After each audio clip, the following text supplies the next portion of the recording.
Welcome, everyone, to the REI Uncovered podcast. Today, I have a super special guest that I'm very excited to introduce. We have the man, the myth, the legend, Tag Thompson on the call today. Tag, what's up? Thanks for joining me today. Yeah, thanks, Tim. Glad to be on.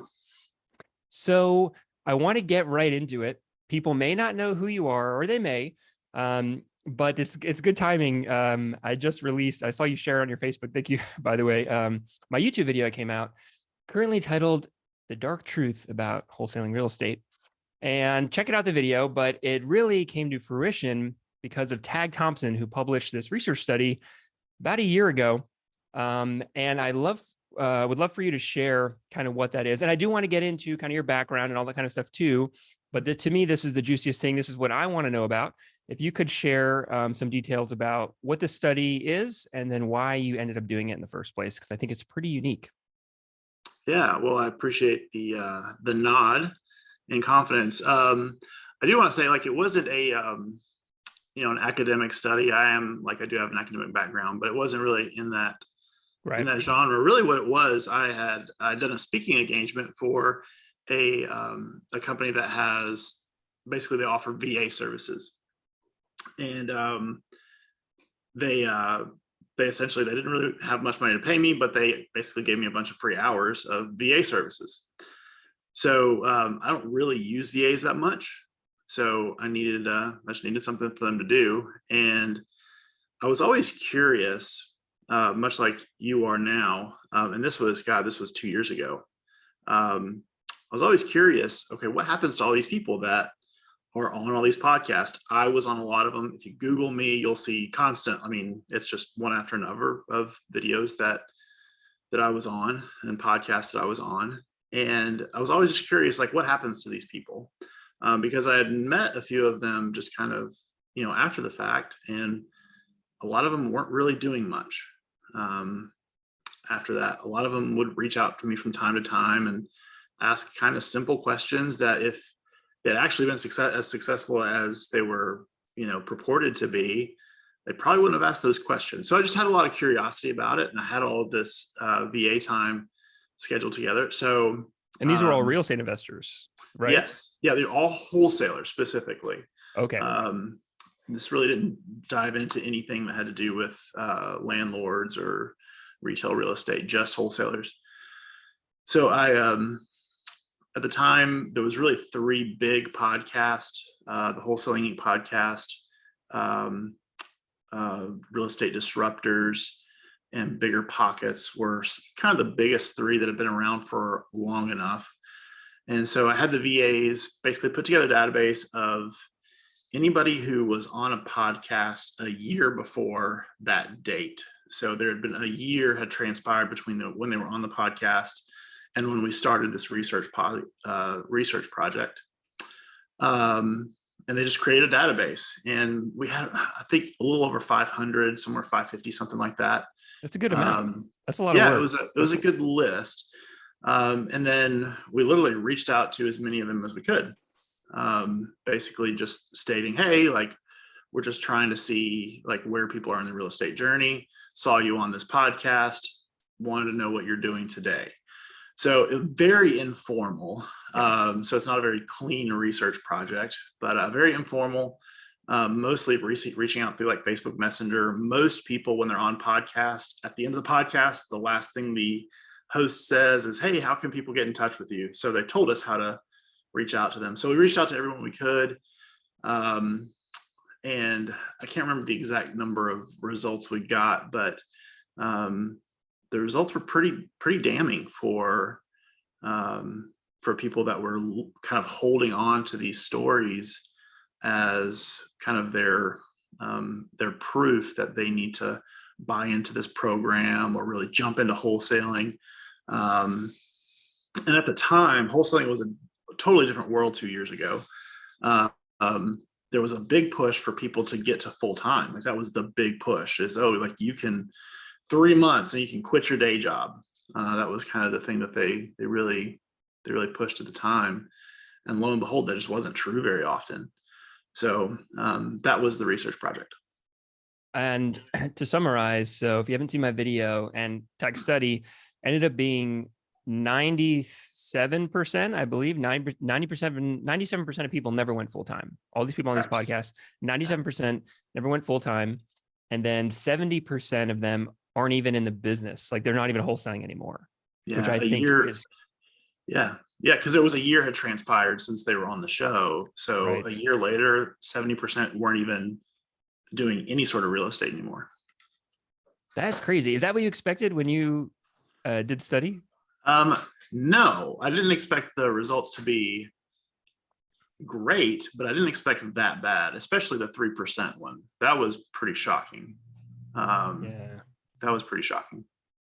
So I do want to dive into this, and I have more questions about it, about your view on things. But I want to circle back for people who don't know who Tag Thompson is. I've seen you on these podcasts with like the wholesale hotline with Brent and like Pace, and I'm like, you seem like a well-connected guy. You seem like a well-connected guy that you know people. But I haven't seen a ton of you as well either. So I'm curious about how you kind of got to where you are in the business. I know you had a wholesaling business, you sold it, but can you we don't have to go like too deep into the previous kind of career that you were in. Oh, okay. Well, let me say this. Let me correct me if I'm wrong, but you got started, you were like running a vet hospital or something like that, right? Am I understanding that? Yeah, I owned a bunch of animal hospitals. That was Gotcha. kind of my career before this. Yeah. Okay. And that's where you kind of learned the business skills and became a astute business person, would you say? Yeah, I was never a real estate guy, to be honest with you. It wasn't I got into wholesaling just from talking to a friend of mine who was doing it at the time and was really interested. And I was in a spot in life where I'd just gotten out of the animal medicine world. I was just kind of looking for what was next. And I just kind of jumped into it. I'm not a lifelong, I don't own rental properties. That's not a thing that I'm really super into. It was just a good business opportunity at the time. So that's kind of why I jumped into it. And that was how many years ago? Well, that was 2017, I think. Okay. So 2017, and you ran your business for what, like 2 or 3 years? Or am I understanding that? No, not until 4 years. 4 years. Okay. And then you sold the business and now you're currently out of real estate. Was I saying that right? Out of real estate now? I still actually do retail stuff now. So Okay. mainly listings, helping realtors, that sort of stuff. Gotcha. So, okay. Can you walk me through a little bit of the journey for, because I think it's interesting as well. You said you sold your wholesaling business. I've never met anyone who's actually sold their wholesaling business before. Can we dive into that a little bit? Because I would love to one day sell a wholesaling business, but from what I've heard, it's something that's easy. Like there's not much barrier to entry to get started. So like, why would someone buy a wholesaling business when they can just like start doing direct mail on their own? Like what's the value of it? Can you talk about how you kind of went about that process or how that works? Yeah, it's less about the selling an idea of or the structure of a business and selling assets. We had a lot of proprietary software. That was the majority of what they purchased. So yeah, we had our own CRM that I built. We had our own data management software. I mean, we had the infrastructure that a larger wholesaling company is spending a lot of money on to replicate. And I was able to sell basically the software component of that as the business. So yeah. Oh, interesting. Okay. So it was a software business with a wholesale mask on it, you could say, in a way. Yeah, sort of. Yeah. Gotcha. Yeah. Gotcha. And of course, it included all of our policies, procedures, systems, all that sort of stuff. But it wasn't a traditional business purchase where you buy assets and staff and human capital and all that. Gotcha. I don't know how much you can share. I always try to push the limit. So let me know if like you can't answer, it's fine. But like, how much revenue was the business doing? Can you talk about that kind of stuff? How big was it? Kind of what you sold it for, all that kind of stuff. Yeah, probably not going to talk about much of that. Okay. Fair enough. So yeah, I'd like to dive into kind of what you're doing now. So you sold the business and then you pivoted to you run a brokerage now, or you're an agent, right? Yeah. So how did you get into that? Why did you decide to sell your wholesaling business, and how did you get into this? So this probably isn't a sentence that you want anybody to say on your show. Wholesaling is dying. Like the traditional model of wholesaling doesn't really work in this market. My education, my background is in economics. Again, I'm not a real estate guy. I'm not, a master wholesaler or anything like that. I'm an economist. So wholesaling really only works in markets where there's excess inventory, right? That's what we sell. Like wholesalers sell excess inventory. Right. And there just isn't excess inventory. They're just not. We went from, man, I remember there was a time the lowest it ever got is it would cost us about $400 in marketing expenses to get a wholesale deal. $400. And then last December, which is when I sold, it was about $4,000. So getting to find people that were motivated was a lot harder. I mean, the amount of new wholesalers that were out there, throwing really high offers out was insane. I mean, talking to acquisition managers, they'll tell you like they never talked to anybody who didn't have 3 or 4 wholesalers that they were talking to at any point in time. Like it just didn't happen. So, I think I was very lucky that I got to get into it at a time when a lot of new technology, I was like Brent Daniels, like 4th student, like nobody was cold calling when we got into cold calling.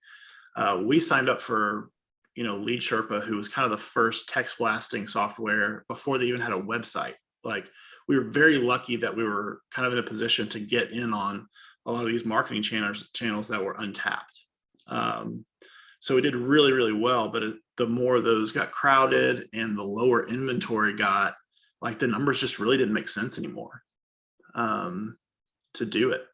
So yeah, so that was kind of part A. And then part B, honestly, I just got really tired of the lack of a moral compass in our industry. I felt very much like a lot of what gurus were teaching, their students was, present yourself as the buyer, which is a lie. They're not a buyer. Lie to them about the value of their property, sign a contract that literally states that you're going to purchase the property, which is fraud. You're not going to purchase the property, even if it has those little words assignment in it. And this was the model that kind of came out, and the harder it was to get deals, I felt like people were more and more willing to kind of skirt that kind of ethical loophole that we had being able to sell assignments. And so it just kind of hit me one day, going back just a little bit.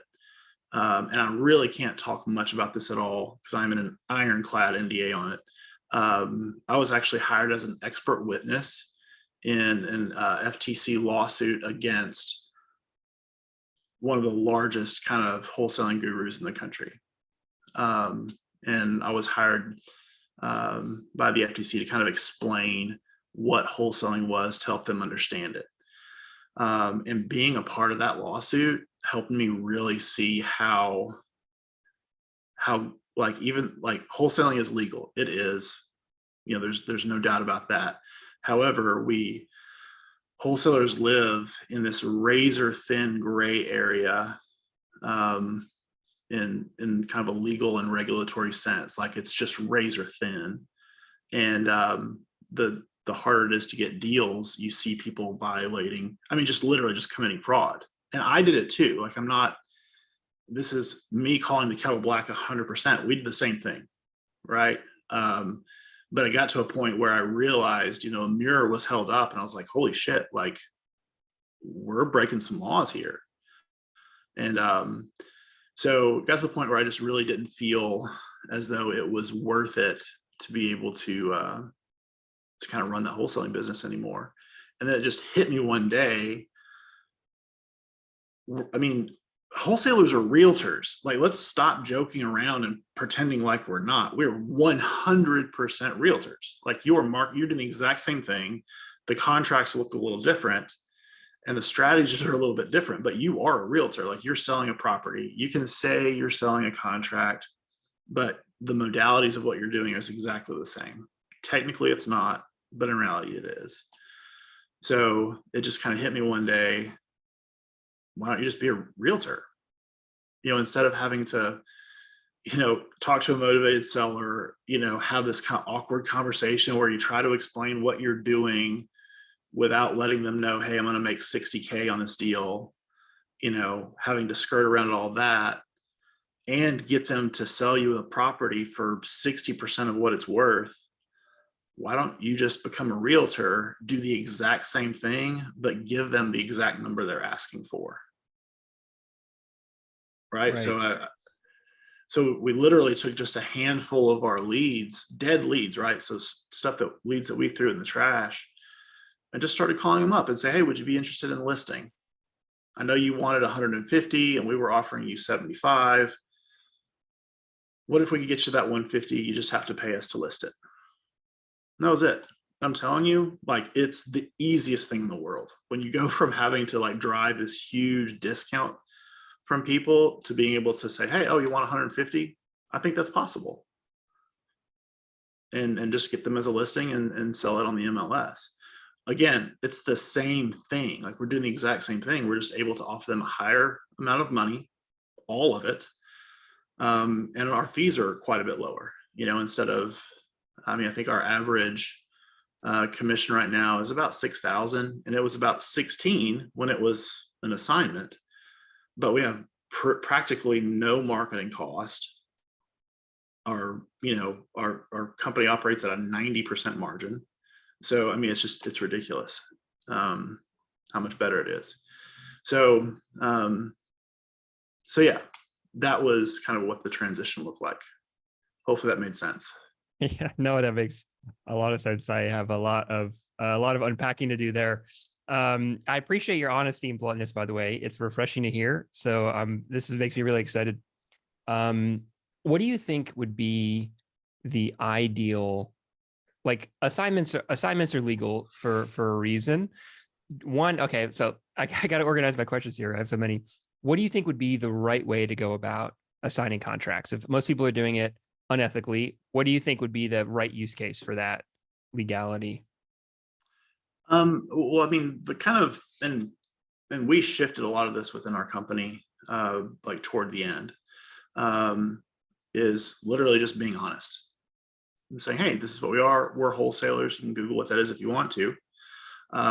Essentially what we do is we're going to put your house under contract, and then we're going to take that to a network of buyers, and we're going to try to sell that contract to a network of buyers.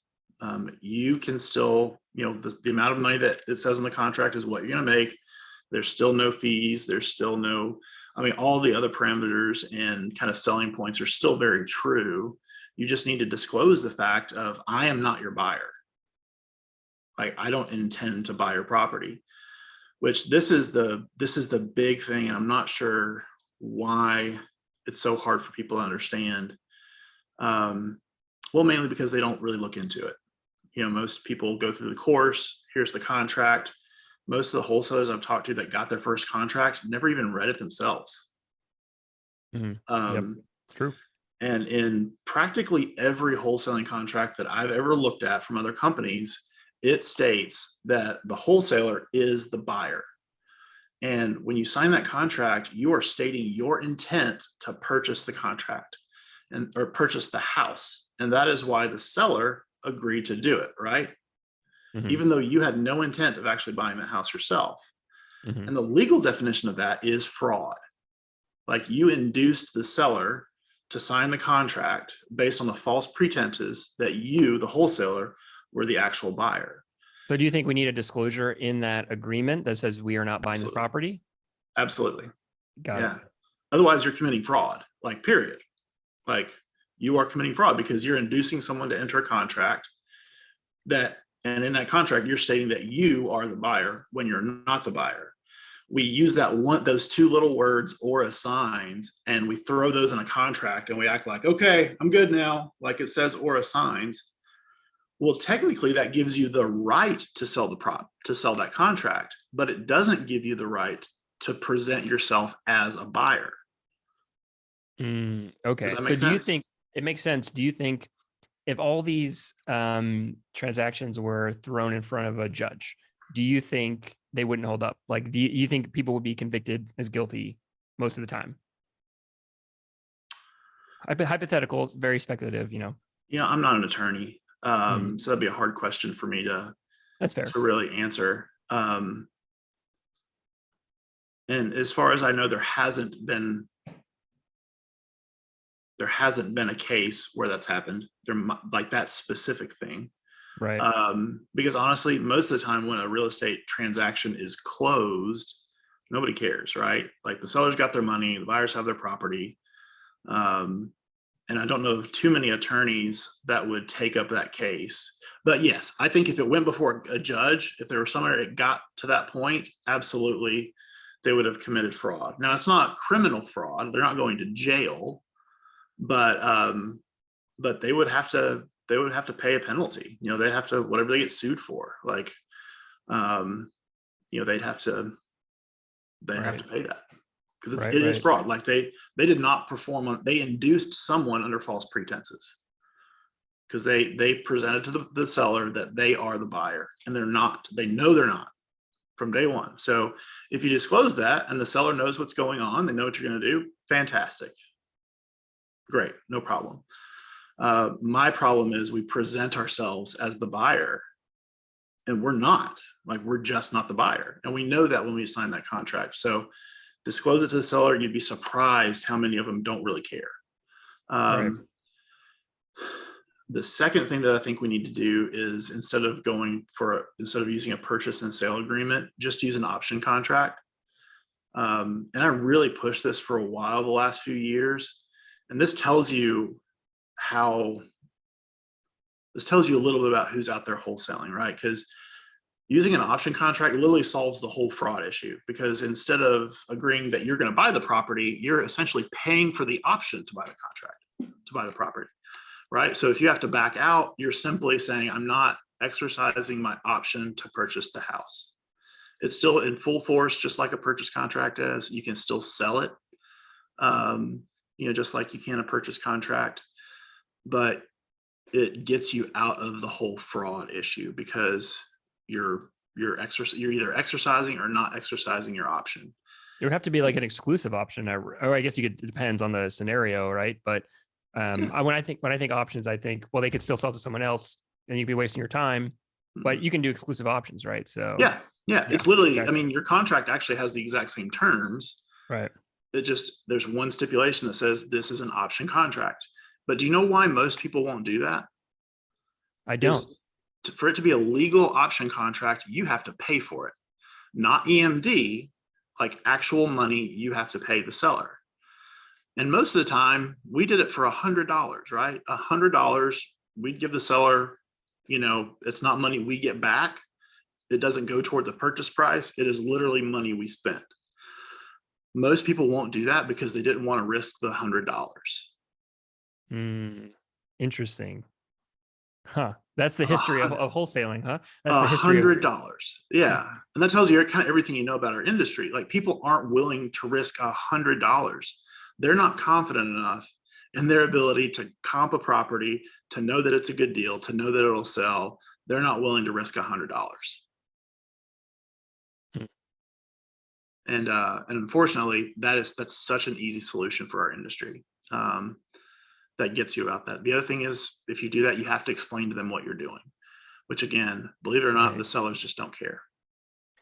So that makes me think about my own business. And like, I've heard it before to use option contracts. And I think I maybe have used it once where I felt like it was the most appropriate, but I can't really, like, when I do wholesaling, I feel like I'm one of the more honest people. Like, I do tell them, hey, we're not buying this property because, I guess for moral standards or whatever. But I'm sure there's instances where I like skirt the area or don't do it right. And Yeah, I don't see why not. It's just something that like isn't talked about.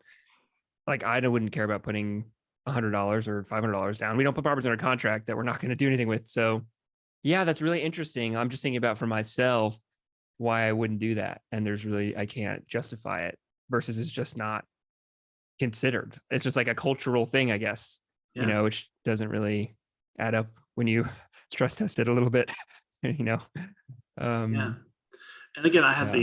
I had the unfortunate opportunity of sitting in rooms with a bunch of attorneys and having them stress test it. So I got a very good education on Mm, like the legalities of what wholesalers do. Um, and that was one of the worst days of my life, was walking out of this office and literally, because they gave it to me. I mean, these attorneys were like, that's everything you're doing is wrong. Like, you're committing fraud because you're purporting that you're the buyer when you're not. You're devaluing somebody's property when you're not to, which is against several securities and trade regulatory issues. Um, in some states, you're violating their real estate standards, because in a lot of states, and it's more and more becoming this way, even though you're allowed to sell a contract, you're not allowed to advertise it. So a lot of states are really clacking down a lot. My home association, which is here in Chattanooga, like they just eliminated, basically they just killed novations for Chattanooga, and everyone's talking about novations right now. But you can't novate, you can't advertise a property in Chattanooga anymore if you're not on the title. Like on the title, you can't advertise a property for sale unless it's through a realtor and you have a signed listing agreement with that realtor, and only the legitimate seller can sign a listing agreement. So novations are dead in Chattanooga; they can't do them anymore. So yeah, no, it's just getting harder. Like the box in which wholesaling can operate just keeps getting smaller and smaller and smaller. And you'll see that because now everyone's talking about novations, right. and novations, people laughed at them 2 years ago. They're like, why would you need to do that? Well, now they have to, because there's just not enough distressed properties to really get those deep discounts that we were so used to for so many years. From my understanding of novations, I've never done a novation. I'm not super familiar with it, but from my understanding, basically it's an agreement where you can list their property on the MLS, right? And then get a fee for it, or is that somehow like you're getting paid from the seller of something at closing versus the buyer. Am I understanding that right? Can you just give a little bit of context, or like am I So completely wrong? novations were originally created because you can't sell, most of the time you can't sell a distressed property to a retail buyer, because they're going to go get a mortgage. And Right. to go get a conventional mortgage, the property has to be in certain conditions. But the main thing is, if John and Susie want to buy my distressed property or a distressed property through a wholesaler, their mortgage company won't allow an assignment fee. Right. Makes sense. Right. So they created a novation basically to say, okay, now instead of the assignment fee going on the buyer's side of the HUD, it goes on the seller's side of the HUD. And the way you can do that is the most convoluted legal thing you can attempt to get around, like just getting your license and being a realtor. Yeah. Like, I'm telling you, it blows my mind. It's like saying my front door is like 30 feet away from me right here. And it'd be like me saying, okay, in order to go out my front door, I'm going to go down this hallway, like fourth door on the left, go out the window, then come back in this door and then go back down that way. Like, it blows my mind. Like, novations are, yes, it's a tactic you can use, but literally all you're doing is doing this huge, confusing legal procedure. It's legal. In order to get around, just go get your license. It's $1,500. Like, just go get your license. Well, it's because you can make more money that way, right? That's why people do it, because you have more control over what you're paid versus a 3% commission or 6% commission. And this is where I would say I would challenge anybody that says that. Show me your books. Because yes, you can get a larger fee, but it costs you 10 times more to get that lead. Mm-hmm. 10 times more. Interesting. Um, Yeah. And it's also actually very rare to get those big assignment fees that people brag about all the time, which is something we've talked about. Like that's super rare. So yeah, novations, I mean, it is a thing that is doable. I've done them before I had my license, but honestly, it's dumb.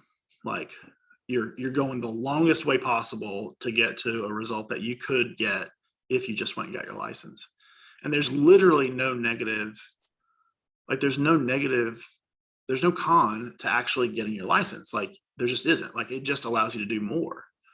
In fact, I probably wouldn't be where I am today if I hadn't started while we were still wholesaling, realizing that all these things that I'm throwing in the trash, like we could turn those into listings very easily.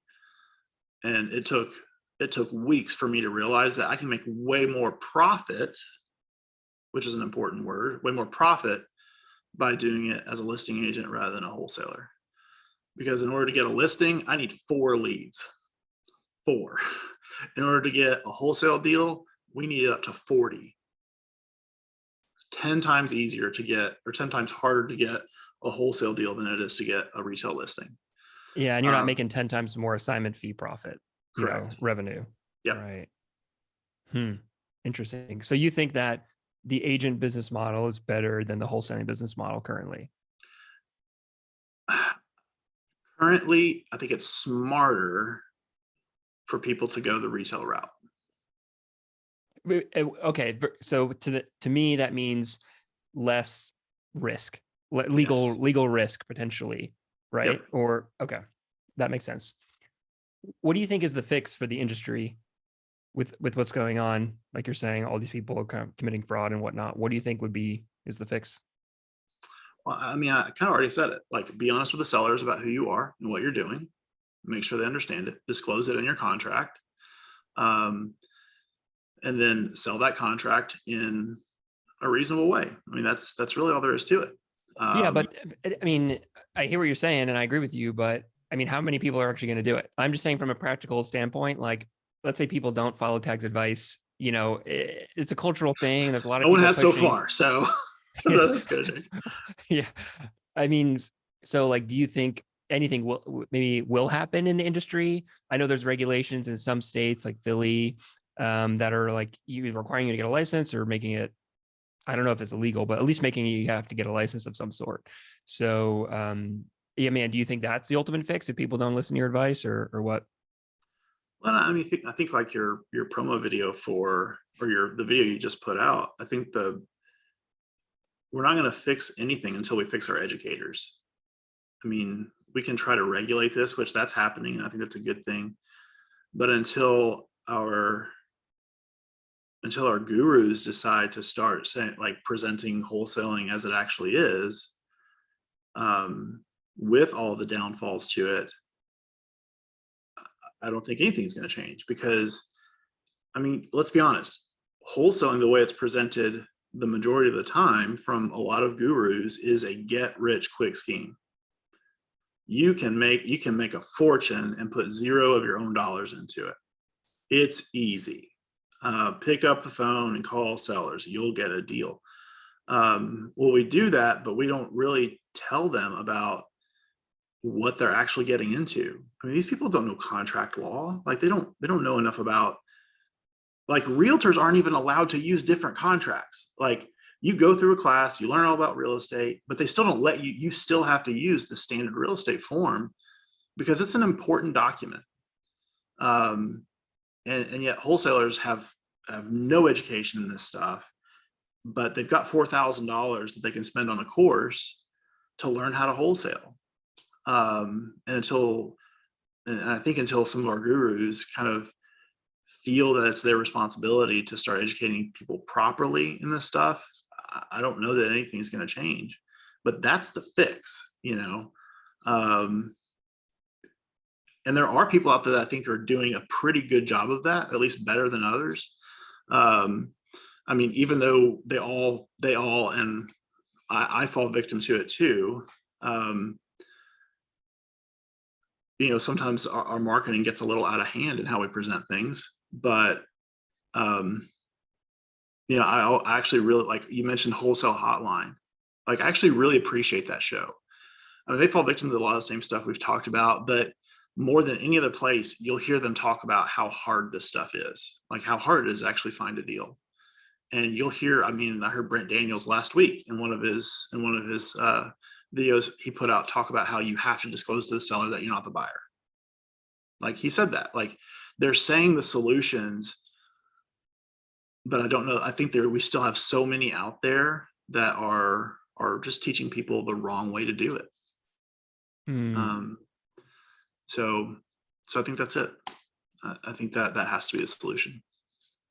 It's tough because there's no way to like, you can't regulate that. I mean, it's, what are you going to do? Like, I hear you. It's Well, just, I'll tell you, I spent a lot of time in lawyers' offices because somebody got sued for it. right. So they True. are like wholesalers have a target on them. Like if you're teaching a wholesaling course right now, like you've got a target on your back. Like they're watching you. Yeah.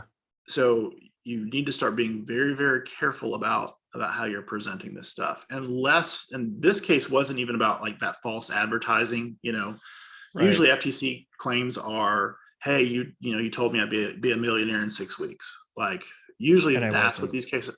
This one was because this guy taught wholesaling the way I just described it to you, which was fraud. Like he taught that way. So he got in trouble for essentially teaching people how to commit fraud. And the guy's bankrupt now. Like, I mean, it absolutely ruined him. So, and it wasn't misleading claims. It was what you're teaching is illegal, and that's the crime, I guess you could say, or what the case was about. Something correct. like that. Yeah. That's really interesting. And I have started doing research. Obviously, this topic is very interesting to me, of FTC lawsuits and stuff. And yeah, like most of them, the past 10 years, like have gotten thrown out. Like most of them don't go anywhere. But it seems like, and I don't know this for sure. Again, I like just tip of the iceberg research here, but it seems like, I think, there was one that court case lost like a year ago or something, where they're starting, like FTC is starting to like win. Like people are actually starting to get fined. It's starting to happen more and more.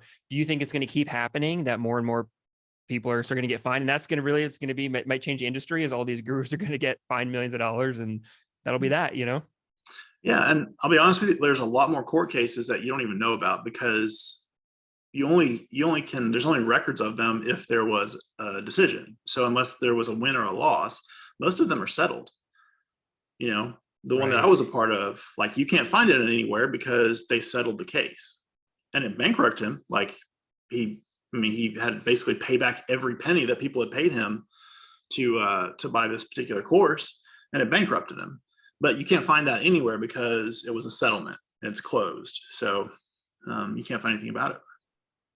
Yeah. And then, even if, let's say, hypothetically, all the gurus went bankrupt and no one knows about it, someone new will just pop up and they'll have silently disappeared. And that's kind of what happens, right? These people silently go away, and then new people pop up, and then no one's none the wiser, right? Yeah.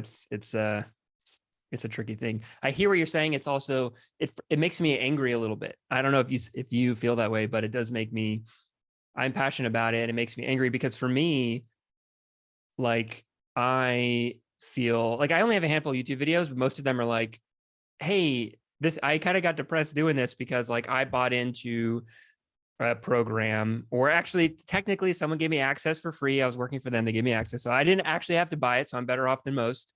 But when I actually started wholesaling, it was a lot harder than I expected. And that's the ethics legality side of it. But it was really challenging. And I was shocked at how difficult it was, because that's not what was portrayed. And it was very painful for me. I ended up getting through it. Most people don't, clearly, by your like research study, it seems.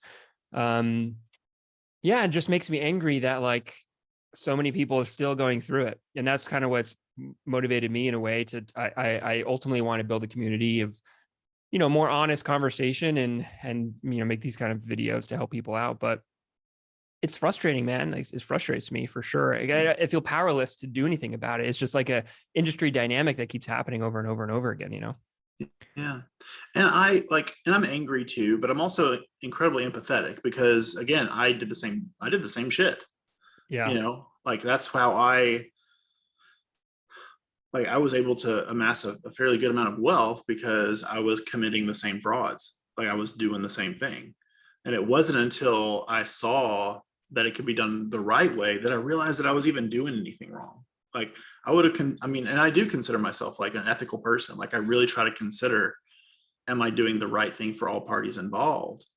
But the language that's out there, like, oh, you're helping these distressed sellers, you know, like they really put salve on the idea of like, no, there were deals where I made more money on an assignment fee than we gave the seller. I did not Same. help. I did not help that seller. Mm-hmm. I did not. Like, not at all. They had much better options than going through me that they probably just didn't know about. And again, I'm not saying that we're supposed to be, the moral police and judging every little thing, but that made it very hard for me to sleep at night. Knowing that I'm helping the seller, even though they made $30,000 and I made 60, you know? So that was, we just got to start thinking about those things, but I'm empathetic because again, I was in the middle of it.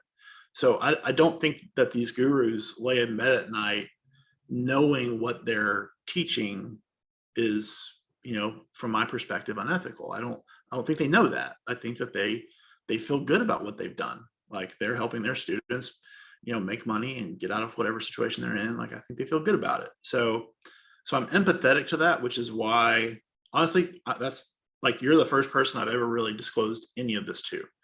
Most of the people in the industry are just like, oh, why hasn't tag really been on much in the last 2 years? Like I've been really quiet. Well, this is why. Like I just I couldn't sleep at night anymore. So Yeah. Yeah. Well, I appreciate you coming on here and being honest. This is what the podcast is all about, and to me, it seems, and maybe looking through it with my own lens, as we all do, but it seems like recently in the last couple of years, more and more people, at least more and more people who are actually in the business, like you're in the business, I'm in the business, who actually are doing deals, have done deals, are in the weeds of it, know kind of what's going on behind the scenes. A lot of people are getting fed up a little bit. Like, I think there's a reason why you did this study now. And like, there's a reason why I took it and made a YouTube video of it now. I just feel like there is potentially at least a glimmer of maybe somewhat of a culture shift, or at least a segment of people who are like, see what's going on and like are not okay with it. You're not the only one. I've talked to a lot of people. And that makes me happy. That makes me excited. And I hope to help keep having these types of conversations with you and other people. Yeah. So I'd like to talk about the business a little bit, with the realtor versus the wholesaling business. So you saying before that, like, okay, let's say I'm a wholesaler right now. I'm listening to this and I'm like, oh man, tag's right. Maybe I'll start doing options, or maybe, you know what? I will just get my license because wholesaling is becoming harder. Regulations are coming out, and like tag has a good point that I can't logically disprove. All right. So let's break down maybe the wholesaling business a little bit. You saying your assignment fee on average was like 16K when you were doing it, right? Mm-hmm. How much did you net on average from the 16K? Oh, toward the end, my margins were like 6%. Because you had a team of people? Yeah. Where did that go? Yeah. And a lot of that was intrinsic to, or like was because of the way our business was set up leading up to that. But our assignment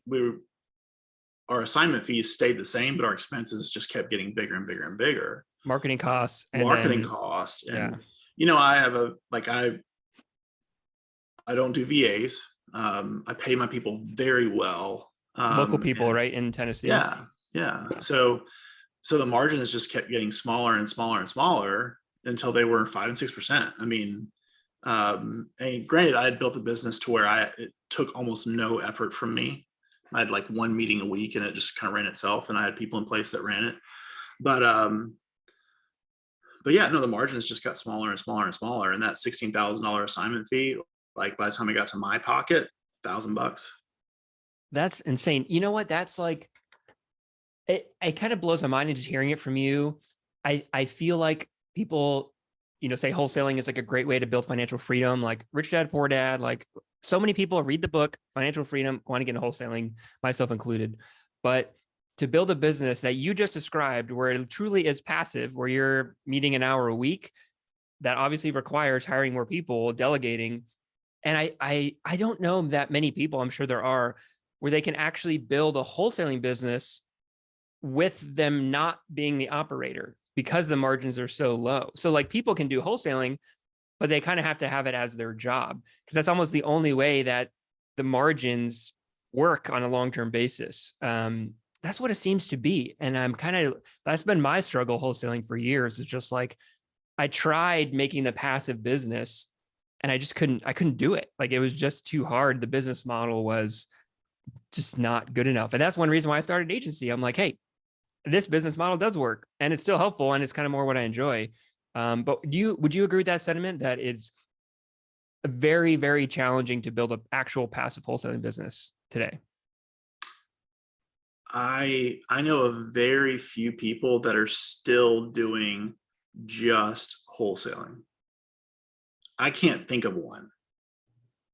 So maybe they're doing wholesaling, I guess, or flipping or buying holds. Rentals, or switching to a retail model, open a brokerage, just simply because of that. I mean, it's still once you're good at getting leads for a wholesale deal, like it's so easy to switch to retail. I mean, good night. Like, again, I need 4 leads to get a listing, and I need 40 to get a wholesale contract. So,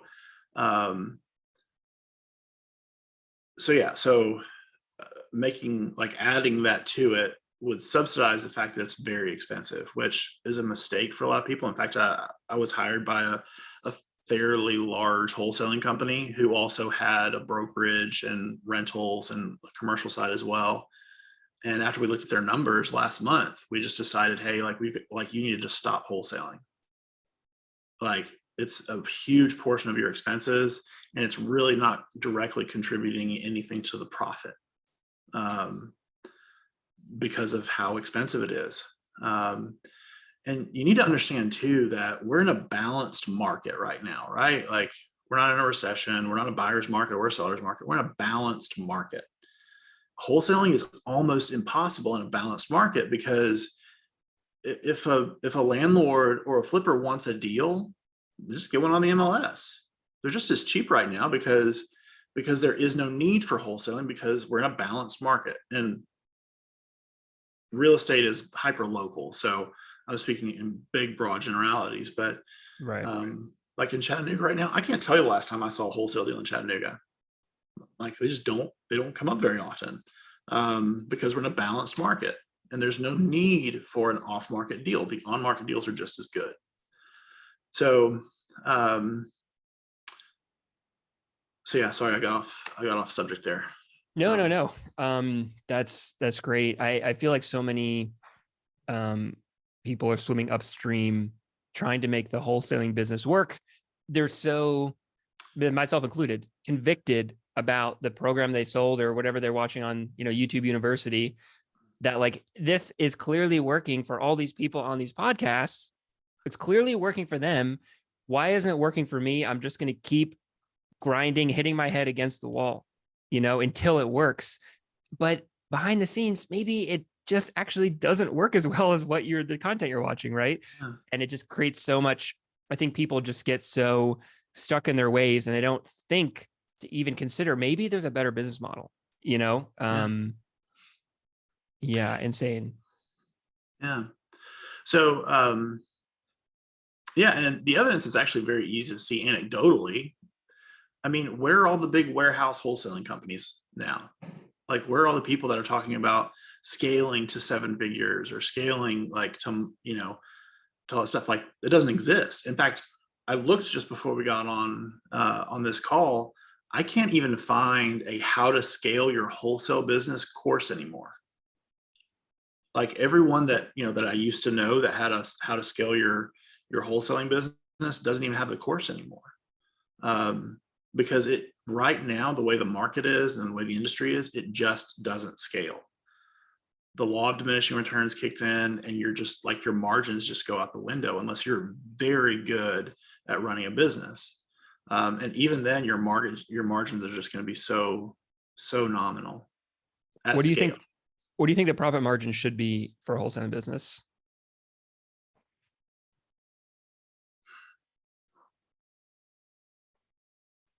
35% is probably where, if I were to get back into it, I would need to see somebody replicating a 35% profit margin. And I don't know of anybody that's doing that. Who's not running this show maybe as a one-man person in a local market? Yeah. Maybe. Yeah. The guy that does, maybe he's just got a great list of buyers, and, there's always the exceptions to the rule, right? So, you got the guy that lives in Lynchburg, Virginia, and he's got 10 buyers that love him to death, and anything he gets them, they'll buy. And, and he'll sell 20 deals that year, and make $6,000 each to them, and he'll make 150K, and he'll be happy as he can be. Like, that's still the option, but that you can't scale. Like, you can't scale $150,000. It's a job. Yeah, it's a job. Like, you got a job, and it's a great job, and it might make him perfectly happy, and that's great. But the second he hires an employee, now he's making $75,000 again. And so now he's got to exponentially grow that number in order to make it work. So, and I fought against this too. There were some revenue goals that we had that I really wanted to get to. Never was able to get to it. And granted, I'm not a perfect business owner. There's a lot of people smarter than me out there, but I really gave it a shot. And but at a point, it just doesn't make sense anymore to grow. And that's, again, find somebody for me. Find me somebody that's doing, 7 figures in their wholesaling business today that has a 30% profit margin. Find me somebody. That's $300,000 that's going to their pocket. I don't know of one. I think that's a good YouTube video right there. They can find one. No, I would love to see that. Like, I would love to see somebody. And again, I want to see the numbers, because most of what people say when they're talking about numbers, gross, right? Gross. Yeah, it's gross. But I want to see somebody that's got a 30% margin and doing $1 million in assignments. Interesting. Okay, so I'm thinking of like my own business. If I was to switch to an agent model, so I currently do Google Ads, and the cost per lead is like a couple $100. It's pretty high.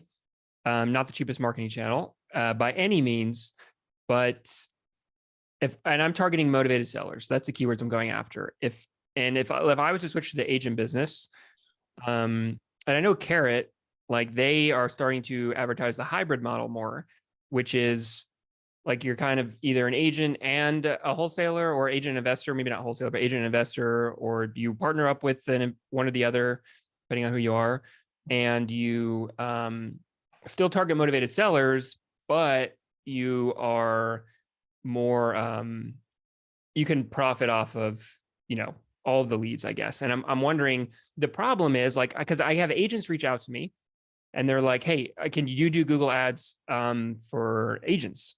And I don't. And the reason is, and I think maybe just applies to Google Ads, I don't know, but agents can't compete with the cost per lead for motivated sellers, because wholesalers can profit more, or at least the auction-based system is priced more, where a wholesaler can make, like you said, 15 grand on a deal versus an agent who can make 5 or 6.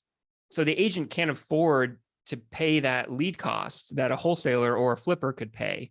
And that's why I can't do it for agents, because it's just going to be too expensive. And wholesalers are competing for that keyword.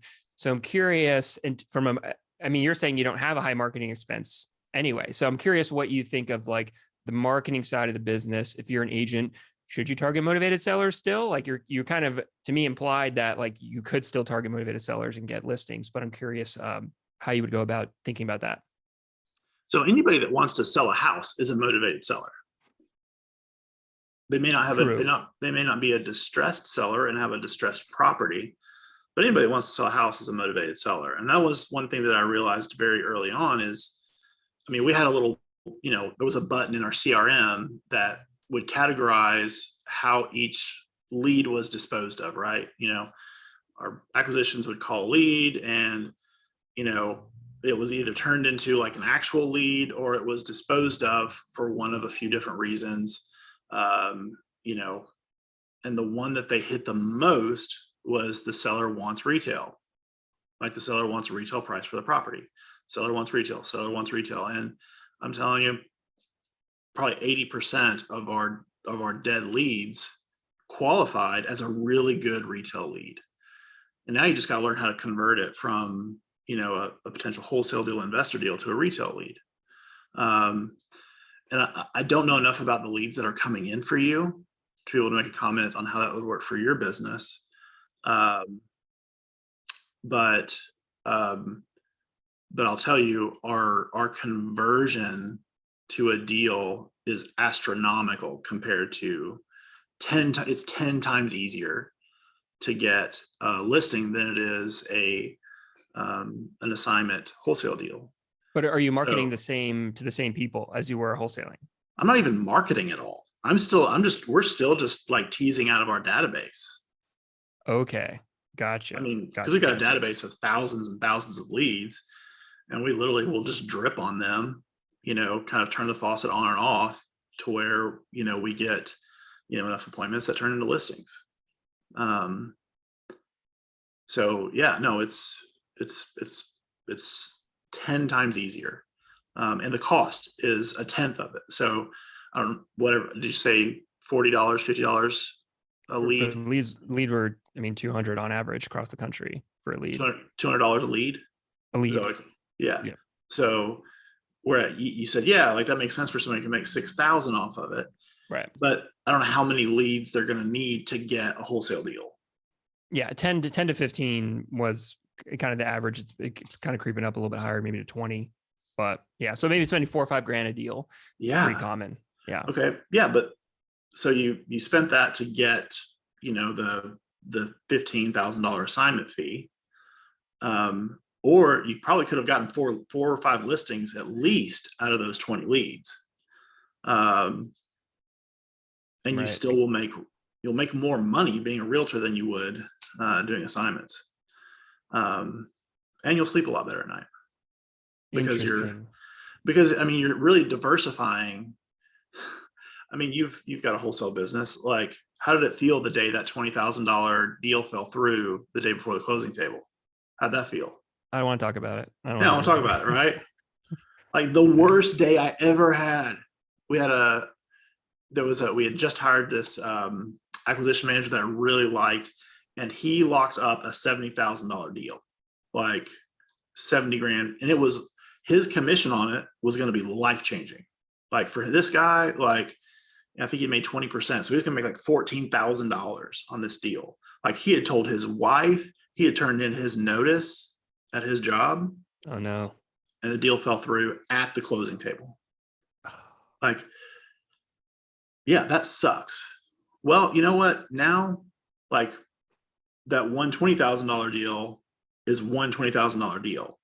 Or you can have four, $5,000 and $6,000 deals. And if one of them falls through, okay, like sucks, but it's not going to keep you from making payroll. Interesting. Safer because it's more quantity. Yeah, it's more diversified. consistent. Like your risk is spread out. So this is one of those things they don't like. Most of the people that go on these shows and talk about like, newbie scores $30,000 assignment fee. Like, he made that, he got one deal, right? Good for him. That's all, or her. Like, that's awesome. Like they got their one deal, but I don't know if they had a lot of expenses into it. I don't know if other people were relying on it, but man, having one deal is terrifying to somebody who's running a business and isn't like a wholesale, like just a one-stop shop. So anyway. That's one reason why I like wholesaling. Literally why I built an agency, because it's inconsistent. The income is inconsistent. I tell everyone that. It's like you can get into it and you can make money, but it is inconsistent as heck. Can I ask what happened with the closing? Like, why did it fall apart at the closing table? Like what? Yeah, it's crazy. So the buyer actually ran into the seller at the title agency because they were both smoking cigarettes outside. and they just started talking, and like one was like, yeah, I'm selling, these houses, and oh, I'm buying these houses. And like in that conversation, the seller disclosed how much they were selling for, and the buyer was like, that's $70,000 less than I'm making, because we were double closing. We were going to double close on it, so they weren't going to know what the assignment fee was. But because they ran into each other in the parking lot, the buyer, and he came up with some, flaked out reason, but that's why. Yeah, and did the buyer go ahead and he went around you guys and bought it? Yeah, for $70,000 less, like a week later. Didn't work with him again. Nope. Wow, that is a mess. Well, I know we're wrapping up here. I know I gotta run. You're a busy man, but are there any other questions that I didn't ask you that you wanted me to ask, or things that you want to touch on? This has been a great conversation, and I'm gonna look at my notes while you think about that and see if there's anything else I could possibly ask you while I have you here. No, really, the only thing I wanted to talk about was, if you're listening to this and you're considering signing up for a course on wholesaling, I think there's some things that should operate as red flags for you, or at least like, hey, I need to look deeper into this particular guru or this particular course. And I think it's always really smart to ask for proof, right? No one's going to share their books with you, but you should be able to ask for proof, saying they should be able to disclose to you, hey, if you're telling me like you're going to teach me how to wholesale, what percentage of your students actually make money off of your course? That's one of the questions that you're allowed to ask. According to the FTC, that's information that they're supposed to be able to disclose to you. So ask that. You're going to be shocked no matter who it is. The best coaches out there, 10% of their students actually get a deal, the best ones. Some of them are less than 1%. So, but that's a question that is really good to ask. Big red flags are, if these people are always promoting like the one-hit wonders, and they're big operators, if we're talking about like the top 2% of gurus out there, if they're promoting all these one-hit wonders, odds are they don't have anybody that's really successful. They just have enough people that got lucky. So just really, really do your research if you're wanting to get into a course. Interesting. Yeah, I guess let's say I had 1,000 students, and if 1% succeed, let's say I get 1,000 students a year, that's 10 people a year. 1% of 1,000 is 10, right? Yep. 10 people a year. That's almost one a month that I can have as a podcast is someone who did crazy good, even though technically it's only 1%, because they have a volume, they can cherry pick who they want to talk about. Right. Yeah. And 1,000 isn't even much. Like the big gurus that are out there, the names that you all know, those guys have between 4,000 and 20,000 people sign up for their programs every year. So then the numbers are just astronomical. Like they can cherry pick, 20 a year very easily that just happen to get lucky, or that, actually were successful. So do your research.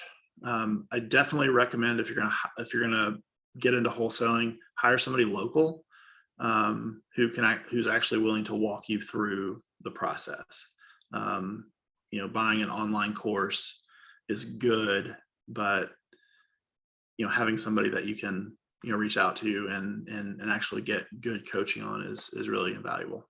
That's what I did, especially for contracts, up front. What'd you say is so for people who don't buy a course yet, but they're just watching information online, how do you know what information to trust? Like, are there any red flags you can think of like, hey, I should avoid this type of content because maybe it's not true, or hey, I should really listen to this type of content because it is helpful? Anything you can think of there?